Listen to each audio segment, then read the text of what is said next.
From our studio in New Orleans, Louisiana, my name is Harmon Dash. Welcome to Make It Fair. Currently, Louisiana has a Democratic governor in John Bel Edwards, even though a majority of our state's voters tend to lean Republican.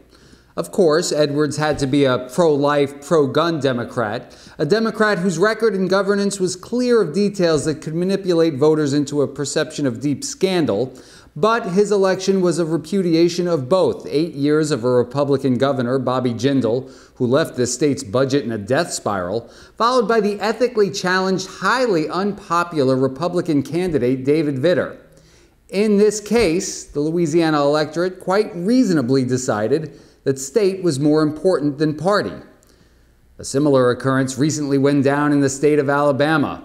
Again, for Doug Jones, a Democrat, to be elected to the U.S. Senate by Alabama, he had to be a squeaky clean, scandal-free candidate with a strong record of acting in the public's best interest, and his opponent had to be the morally repugnant Roy Moore for the Democratic outcome to even be possible. But it happened. Is this the sign of a trend? Are voters in the South becoming more interested in integrity, honesty, and public interest than party loyalty? Since our inception here at Make It Fair, we have made it our job to shed a light on the corrosive influence of money in government, how the pursuit of campaign contributions affects all legislation. Our message is nonpartisan, a desire for governance that's transparent and seeks to provide equal representation to its entire electorate, regardless of party affiliation or where any one voter falls on the socioeconomic scale, is a view shared by most anyone you'll talk to. Here in Louisiana, we have a long populist tradition, but in recent years, our politics have become industry-dominated. The great majority of folks in our legislature are funded by political organizations associated with the Louisiana Association of Business and Industry, who've captured the political process because they have the money to fund the representatives, while using conservative religious ideology to mass market their pro-business interest. But some simple analysis of recent legislation here in Louisiana will reveal a deep hurt of a large portion of our state's citizenry. Here to join me for some of that analysis is Dr. Stuart Phillips. All right, so Stuart, give us some examples of how some of the policies that we're enacting here in Louisiana are no good for the electorate, for the public. The examples I'm going to give you, we're going to start with one that everyone knows and go down to one that almost no one knows. Okay. Everyone knows about TOPS. This is where you can get some funds for higher education? Actually, it's much more than that. Early on, Louisiana was a really bellwether state where everybody who was born and lived in the state, did well, and wanted to go to state college could go for free. Mm-hmm. And that was an idea. We were a populous state that everyone agreed with. It started out only poor people, and it's a good thing about laws. If you make them applicable to everybody, then everybody buys into them. And it wasn't that terribly expensive to make it applicable so that nobody paid tuition to a state college if they kept up their grades and did well and graduated on time. And we ran out of money. And now your children and your grandchildren and you have to pay for college. Well, so how did we run out of this money? We ran out of money because we have a money-dominated legislature, and they were bought off, and they cut the taxes on business and industry. The most egregious, the easiest one that you can see is our gas severance tax, the tax that people pay on the natural gas that comes out of the ground. I heard Louisiana, we're near lowest in the country, I believe. Second to lowest because Pennsylvania beats us. We are 6 times lower than Texas.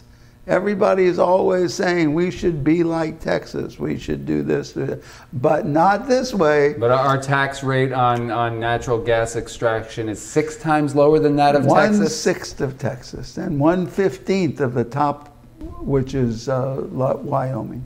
Wow. So Why is that? Because the gas interests fund the politicians. If you were to vote against this, you would be guaranteed that someone would run against you in the next elections. We need to change that. Well, so, I mean, it seems to me that the natural gas companies were making money before they got this giant tax break. So we're taking money out of education to allow them to hold on to more of the money that they generate? It's exactly what's happening. Nothing else. Has it created more jobs? Not one. And no, I mean the money's in the ground. The gas is in Louisiana. They can't move the well to Texas, but they sure can buy a politician, and ours go cheap. So we're taking money out of education opportunities and putting it towards one of the lowest taxes, one of the lowest tax rate on natural gas extraction in the United States. Right, we are. The amount of money that we haven't collected since 2008 is incredible. It is $3 billion, and that is with a B. So we're taking away educational opportunities and losing out on all this money. And what is it getting us in return? It's getting us to the bottom of the states in livability, in health, in healthcare, and in education.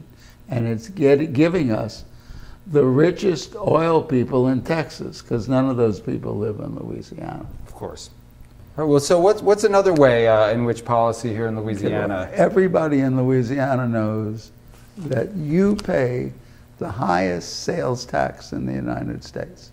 And the sales tax, as everybody knows, or at least everybody who thinks about it should know, is the most regressive tax. Now, I'm a wealthy person, and I spend a lot of money traveling outside of the United States, outside of the state of Louisiana. So I don't spend all of my money in Louisiana. In Louisiana. But if you were working at minimum wage, and you don't have, a trip to Baton Rouge is a big deal, and you don't have a lot of money, then almost every penny that you spend, they take sales tax out. Now, to be honest, we don't take sales tax out of drugs, your medicine at the drugstore, and we don't take sales tax out of food, but everything else. So it's the most regressive tax, and we have an 11% sales tax in Louisiana, in New Orleans. Well, so we're paying this high sales tax, and the gas and oil people are paying the lowest. Think about that.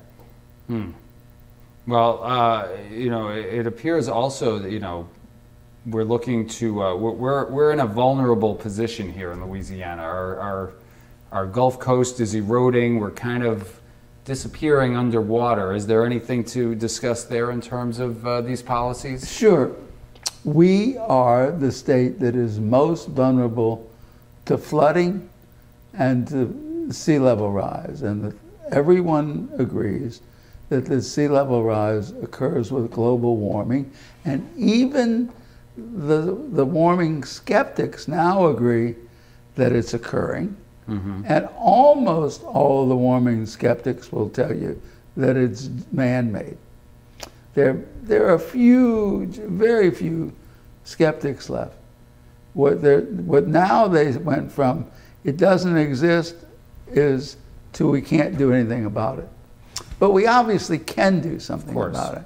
We can quit using fossil fuels. So look at what's going on. The Koch brothers and their associated people are one of the big funders of Louisiana. Now, they're from the middle of the country. Why are they funding Louisiana? Because we use fossil fuels, and we produce fossil fuels. And they send fossil fuels from Canada to here. And our politicians take their money. We burn more fossil fuels, and we are drowning. There are cities, tiny cities, but cities in Louisiana that have been abandoned because of sea level rise from global warming. And is anybody doing anything about it? Not until the people make it illegal to get money from the Koch brothers to fund elections. It seems like a no-brainer here, but somehow we're fighting this fight and it's an uphill battle. So what we're trying to do is raise everyone's consciousness that we have a problem and we can solve it.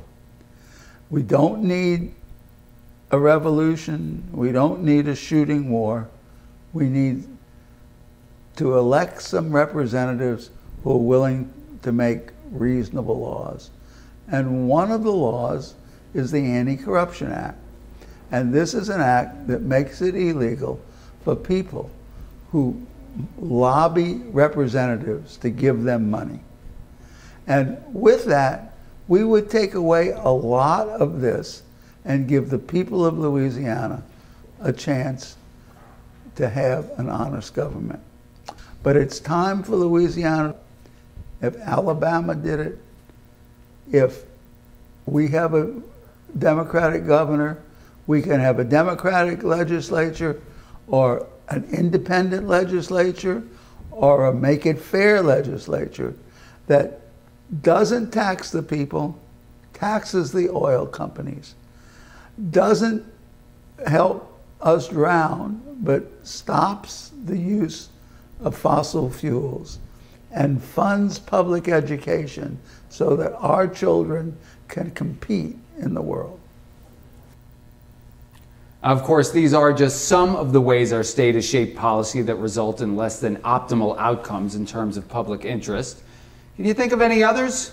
And is the tide turning away from allowing money to purchase the biggest voice? We always welcome your comments on our website, makeitfair.us. And if you do agree with us that when money rules, we all lose, then become a member and join us in the fight to make it fair. And don't forget to subscribe to our YouTube channel, like us on Facebook, and follow us on Twitter. For Dr. Stuart Phillips and Make It Fair, my name is Harmon Dash. Thank you for watching.